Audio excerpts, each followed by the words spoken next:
Halo, selamat datang di channel Cybersec Indonesia. Selamat datang ya para hacker Indonesia ya. Ya, oke. Di video kali ini saya ingin membuat sebuah tutorial ya. Mungkin teman-teman pada tahu ya terkait salah satu tools yang boleh dikatakan sangat familiar dan sangat sering ya dipakai untuk para penetration tester ya teman-teman ya. Ya mungkin untuk kali ini karena ini video saya bikin dari basic ya, jadi saya dikarenakan ini adalah video yang tutorial itu untuk umum ya.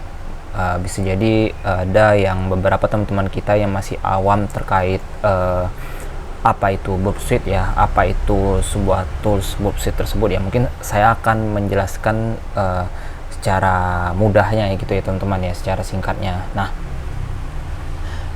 mungkin teman-teman sudah melihat ya short video terkait dari install Burp Suite ya di salah satu video yang sudah saya bikin ya teman-teman ya. Nah di situ kan saya membuat sebuah tutorial short video itu kan di Windows ya teman-teman ya.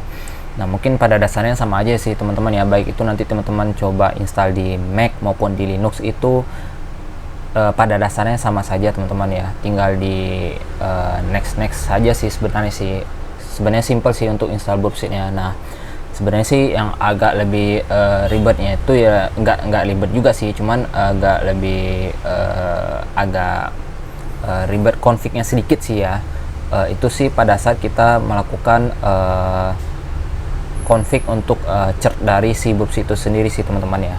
Nah mungkin kalau teman-teman sudah nonton video short sebelumnya itu ada tutorial terkait dari install Burp Suite ya. Nanti teman-teman kalau sudah install Burp Suite Community ya, di sini kebetulan saya bikin bikin tutorial terkait untuk install Burp Suite Community teman-teman ya.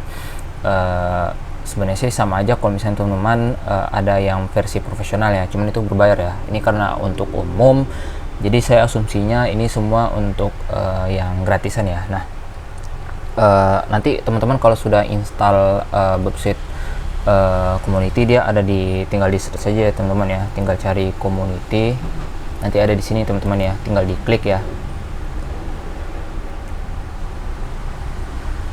Oke, nah nanti tampilannya seperti ini ya teman-teman ya, Burp Suite Community ya. Kebetulan versi yang saya pakai di sini adalah versi 2023.10.1.2. Nah, dikarenakan ini versi community, jadi kita hanya bisa memakai temporary project in memory ya teman-teman ya. Jadi maksudnya di sini adalah andai kata teman-teman nanti melakukan sebuah project atau memakai sebuah config atau history atau extension apapun yang teman-teman pakai pada saat Burp Suite ini teman-teman pakai itu tidak tersimpan ya di local disk teman-teman ya. Nah itu sih sebenarnya kekurangan dari versi community sih teman-teman. Andai kata misalnya nanti teman-teman memakai versi yang Burp Suite yang pro nya, itu teman-teman bisa menyimpan ya projectnya di dalam disk ya teman-teman ya, atau open existing project. Nah sebelum saya menjelaskan terkait fungsi dari Burp Suite tersebut dan melakukan config Burp Suite tersebut ya teman-teman ya. Nah mungkin ada beberapa teman-teman masih bingung ya terkait Burp Suite itu seperti apa sih dan fungsinya itu seperti apa sih gitu, kan gitu ya. Nah mungkin saya jelaskan sedikit ya tentang cara kerja konsep Burp Suite itu seperti apa ya teman-teman ya. Nah kalau saya gambarkan ya, ini mohon maaf dulu teman-teman ya, ini saya kurang terlalu pandai menggambar sih sebenarnya sih ya. Nah di sini kalau saya gambarkan ada dua PC ya, mudahnya ya, PC atau server, client sama server ya. Client ini bisa kita contohkan seperti kayak apa ya teman-teman ya, seperti kayak PC atau kayak Android ya mungkin ya. Nah untuk terkait Android nanti saya bikin video terpisah ya teman-teman ya, soalnya agak menurut saya kalau saya satukan di satu video ini terlalu panjang banget, soalnya nanti config antara gimana config proxy untuk PC dan Android itu terlalu panjang nanti videonya gitu, takutnya nanti teman-teman bosan gitu ya. Nah jadi nanti terkait config untuk yang di PC seperti apa akan saya jelaskan di video kali ini, dan untuk di Android akan saya pisahkan tutorialnya gitu sih teman-teman ya. Nah di sini untuk dari sisi servernya ya, contoh kayak servernya adalah Google misalnya, server Google misalnya google.com. Nah, jadi kan kalau misalnya komunikasi yang terjadi ya secara normal itu kan langsung ke sini ya teman-teman ya. Pada saat teman-teman request untuk server Google, jadi si perangkat Android maupun PC itu akan merequest ke mencari DNS-nya server Google ya. Nah, nanti dari sini baru server Google akan merespon bahwasanya baru nampil ke halamannya google.com ya teman-teman ya. Nah, apa yang terjadi pada saat teman-teman menggunakan Burpsuite tersebut ya. Nah, ini kalau teman-teman tahu proxy ya, itu seperti like-nya proxy juga. Nah, makanya Burpsuite itu dia semacam kayak proxy juga ya teman-teman ya. Nah, Burpsuite itu ada di sini teman-teman. Nah, ini Burpsuite ya teman-teman ya.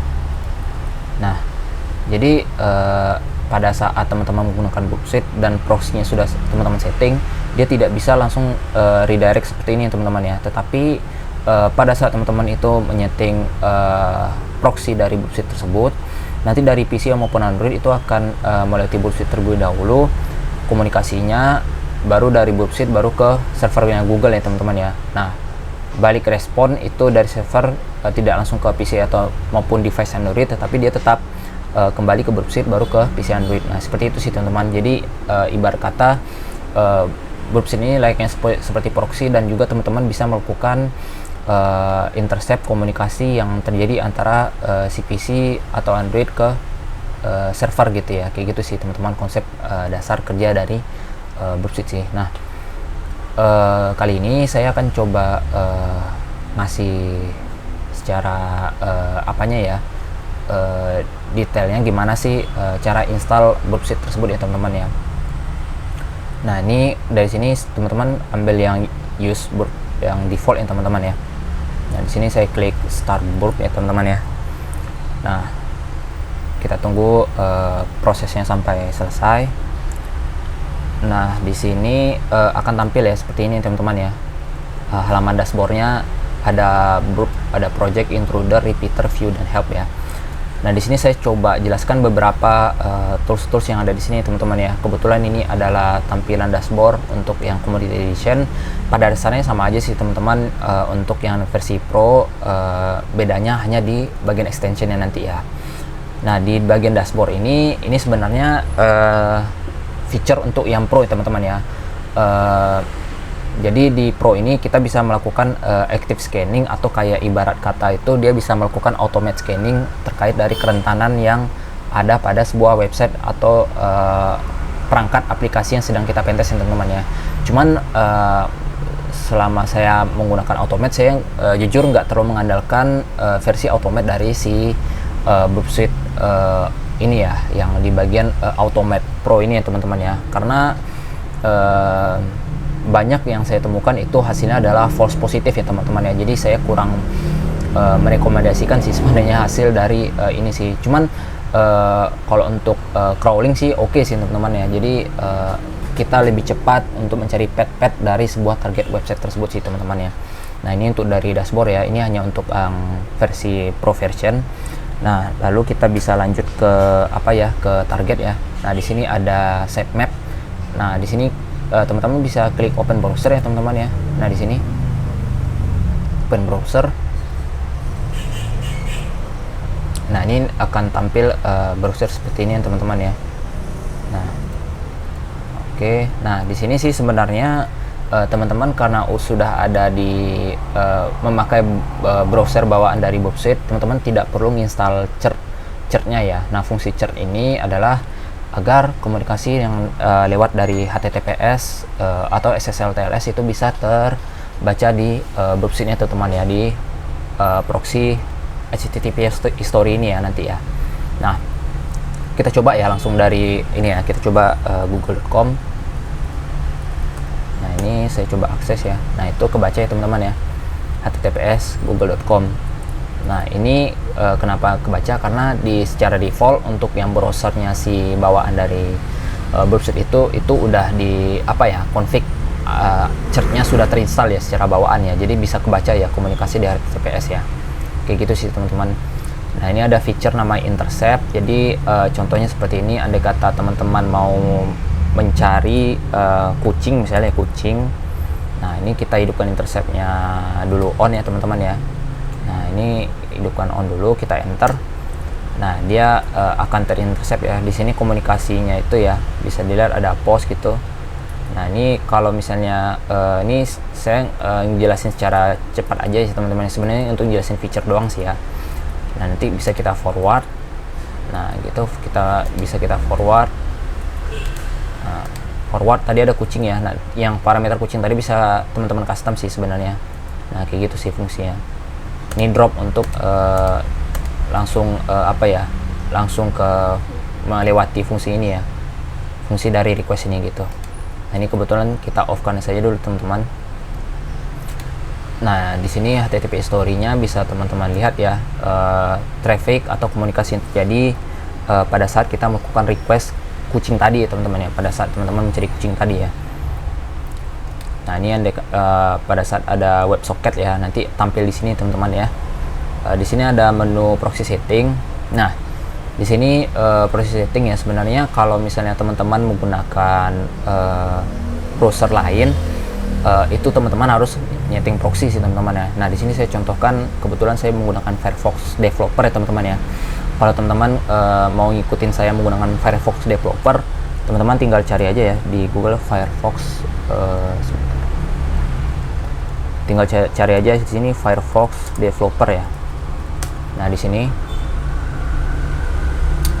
sini, teman-teman tinggal klik ini ya. Nah nih tinggal diklik di sini aja teman-teman ya untuk ngedownloadnya. Nah after teman-teman sudah download, saya menyarankan agar teman-teman mendownload extension ya. Salah satunya itu Foxy Proxy teman-teman ya. Nah ini Foxy Proxy ya. Nah ini Foxy Proxy. Nah ini ambil yang di Mozilla ya. Nah ini. Nah kenapa saya menyarankan untuk install Foxy Proxy teman-teman ya, agar mudah gitu teman-teman ya. Kayak saya ini kan saya kepingin butuh supaya pada saat saya mengakses ini tidak perlu dikomunikasinya, nggak perlu di intercept di HTTP story ya, contoh kayak gini ya. Ini saya karena nggak pakai proxy turn off ya, jadi ini nggak masuk ke sini ya HTTP story ya. Tapi apa yang terjadi pada saat saya beralih ke browser itu bakalan masuk ke HTTP story teman-teman ya. Nah itu kayak gitu sih teman-teman. Nah jadi lebih cepat sih kalau kita pakai Foxy Proxy. Nah daripada kita harus masuk ke mode setting, terus kita masuk ke mode setting, ambil di privacy security, terus di bagian di bagian general ya, general, di bagian setting. Nah nanti teman-teman manual proxy, nah itu kan terlalu jauh ya teman-teman ya, terlalu ribet ya teman-teman ya. Nah makanya saya menyarankan pakai Foxy Proxy supaya teman-teman lebih cepat aja gitu bekerja gitu ya. Nah di sini nanti biasanya kosong ya teman-teman ya. Teman-teman tinggal klik option aja sini teman-teman. Teman-teman klik add sini ya. Di sini contohnya masukkan browser aja sih.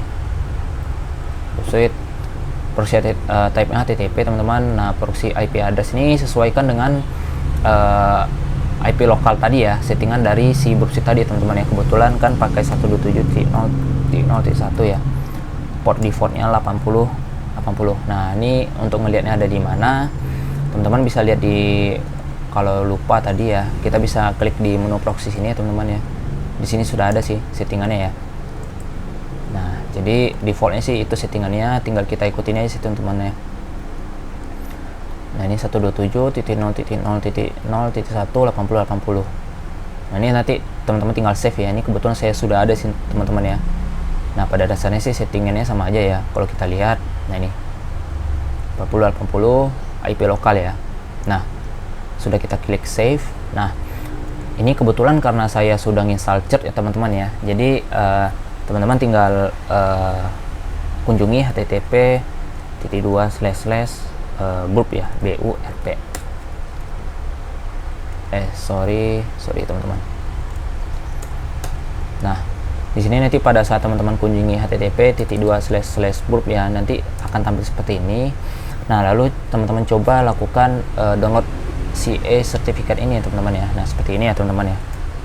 Nah ini akan di download ya. Ini kebetulan saya download juga. Nah nanti after teman-teman sudah melakukan download CA chart-nya itu, teman-teman pergi ke menu setting, kan. Nah terus di bagian privacy security,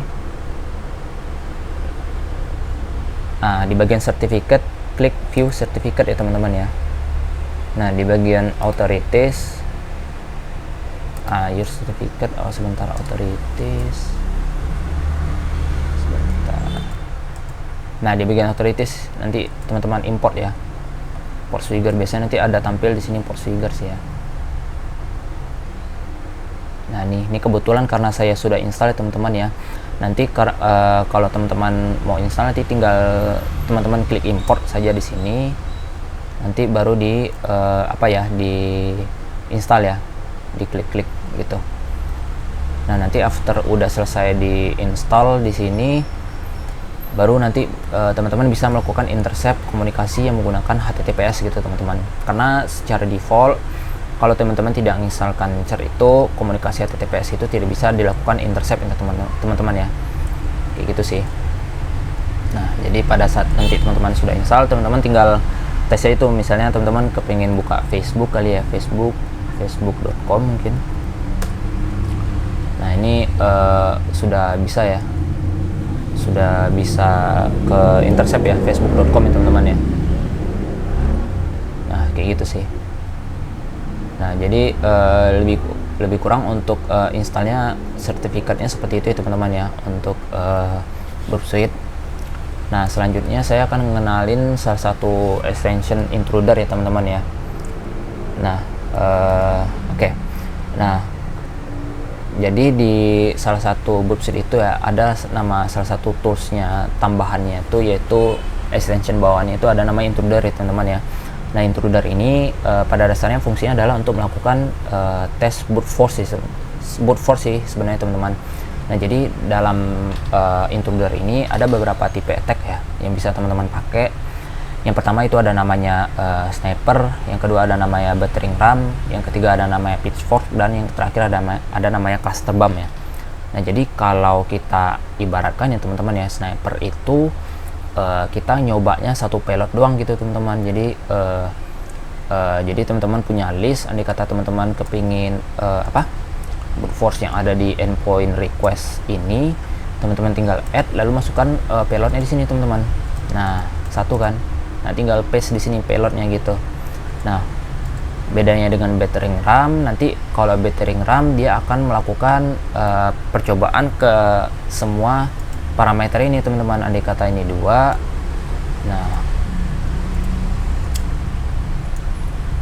nah nanti listnya tetap 1, dia akan mencoba ke satu-satu gitu teman-teman. Kalau pakai battering ram dia akan mencoba listnya 1 ini, udah selesai ini baru dia mencoba list yang ini gitu sampai selesai kan. Nah, seperti itu sih metode attack dari battering ram. Nah, selanjutnya ada namanya pitchfork teman-teman. Nah, pitchfork itu ibaratnya kayak misalnya ada kata saya contohkan di notepad kalian teman-teman ya. Nah, ini contohnya ya. Kalau ini yang pitchfork ya. Nah, kalau pitchfork itu ada kata misalnya teman-teman kepingin brute force ada parameter username misalnya, username, terus ada password misalnya teman-teman ya. Nah, kalau misalnya username itu ada A dan passwordnya itu ada A juga, misalnya listnya seperti ini teman-teman ya. Kita punya list gitu ya, list yang bakalan kita bisa manfaatkan untuk brute force gitu ya. Atau gini, password kita coba 1, 2 ya, 1, 2, 3. Nah, jadi kalau misalnya itu nanti metode serangan itu pitchfork, pada saat dilakukan brute force itu dia akan menyamakan satu list gitu ya teman-teman ya. Jadi andai kata misalnya listnya ABC 1, 2, 3, nanti pada saat dijalankan dia akan serentak A1, B2, C3 kayak gitu teman-teman. Jadi itu pitchfork gitu, dia bakalan menyesuaikan dengan list barisnya gitu teman-teman ya. Nah, contohnya misalnya saya copy ini seperti ini ya teman-teman ya. Ini saya coba paste. Yang kedua saya coba masukin 1 add, 2 add, dan 3 ya. Oke, nah jadi kalau pitchfork itu nanti pada saat teman-teman lakukan brute force, yang satu itu nanti di parameter yang P3 ya teman-teman ya. Yang P4 itu buat untuk yang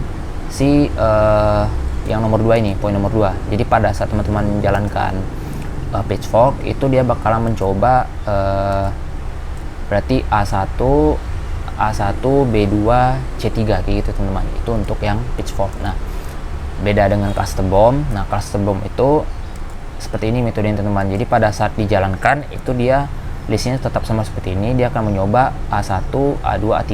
Andai kata itu sudah selesai, dia akan mencoba kembali B1, B2, B3 gitu. Sampai seterusnya gitu teman-teman. Jadi C1, C2, C3. Nah, itu untuk metode dari cluster bomb. Nah, ini payloadnya ya teman-teman ya, settingan payloadnya ada di sini. Ini payload encoding ya, andai kata misalnya nanti ada space atau segala macam, dia akan secara otomatis bakalan dilakukan encode dari parameter space tersebut. Bisa dihilang atau tidak kan ya untuk payload encoding tersebut ya. Nah, ini resource pool, jadi teman-teman bisa mengatur kecepatan brute force dari intruder tersebut ya teman-teman ya. Misalnya teman-teman bisa set untuk maksimumkan current requestnya. Maksimumkan current request itu pada saat teman-teman melakukan start attack itu dia akan melakukan percobaan brute force itu dalam satu waktu itu berapa, misalnya 100 gitu ya teman-teman ya. Berarti dia pada saat satu waktu itu 100 langsung dikirim requestnya gitu teman-teman. Nah, delay between request ini itu adalah dimana fungsi per request itu dari concurrent request itu berapa sih delay yang akan sebelum dia melakukan request ke percobaan selanjutnya. Misalnya andai kata 1000 milisecond, berarti jarak antara request si concurrent request 100 ke concurrent request yang ke 200 itu jarak adalah 1 detik gitu teman-teman. Itu fungsi dari resource pool. Nah, kayak gitu sih. Nah, oke. Nah, selanjutnya kita akan coba repeater ya. Ini kita coba satu contoh misalnya teman-teman ya.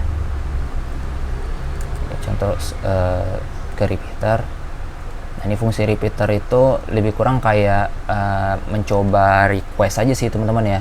Jadi yang dikata misalnya teman-teman kepingin rubah request misalnya parameter yang di sini, teman-teman send, apakah terjadi perubahan? Oh, sama aja gitu. Nah, kayak gitu sih. Repeater tuh lebih ke percobaan custom request yang secara langsung sih teman-teman ya, kayak gitu sih, menggunakan repeater gitu. Nah, oke, ini sequencer, decoder. Decoder itu buat untuk decode encode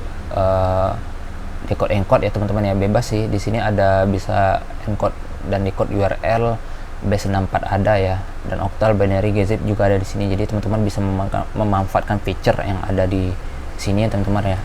Nah, ini comparer, jadi yang dikata misalnya ada data atau request atau response yang kepingin teman-teman cek apakah ada perbedaan antara kedua respons tersebut, teman-teman bisa compare di sini nih gitu, kayak gitu. Nah, untuk logger sendiri, ini traffic, semua all traffic yang terjadi pada saat teman-teman melakukan percobaan akses gitu ya. Jadi semuanya ada di sini sih gitu. Jadi semua ada di sini gitu, yang ada di logger tersebut. Oke, mungkin yang paling penting tersisa yaitu extension ya teman-teman, yang perlu teman-teman tahu ya. Jadi di extension ini adalah satu feature yang dikasih oleh pihak Portswigger ya, Portswigger-nya. Jadi teman-teman bisa pakai di sini ya. Banyak sih kalau teman-teman kepingin nyoba beberapa extension yang mungkin bisa teman-teman manfaatkan ya. Contoh kita di sini filter based on popularity ya. Contoh di sini ada namanya active scan plus plus ya teman-teman ya. Nah, di sini membutuhkan bersih profesional ya teman-teman ya. Jadi teman-teman tidak bisa menggunakannya ya, karena di sini membutuhkan bersih profesional gitu teman-teman. Nah, paling teman-teman bisa manfaatkan mungkin JSON web token atau parameter atau authorize ya. Authorize ini biasanya untuk ngetes authorization. Nah, bisa teman-teman manfaatkan sesuai dengan kebutuhan teman-teman gitu teman-teman ya. Jadi di sini ada sistem impact juga ya. Mungkin teman-teman bisa sedikit aware juga ya terkait dari sistem impact dari masing-masing tools yang ada gitu teman-teman ya. Dikarenakan mungkin extension tersebut pada saat dijalankan itu akan memakan RAM juga ya teman-teman ya. Jadi pastikan RAM teman-teman juga cukup ya dan memadai pada saat teman-teman menginstal extension yang banyak itu teman-teman ya. Nah, nanti di sini bisa teman-teman manfaatkan ya extension apapun yang teman-teman butuhkan begitu. Ya, oke ya, mungkin untuk tutorial kali ini ya sekedar untuk pengenalan Burpsuite juga teman-teman ya, pengenalan Burpsuite.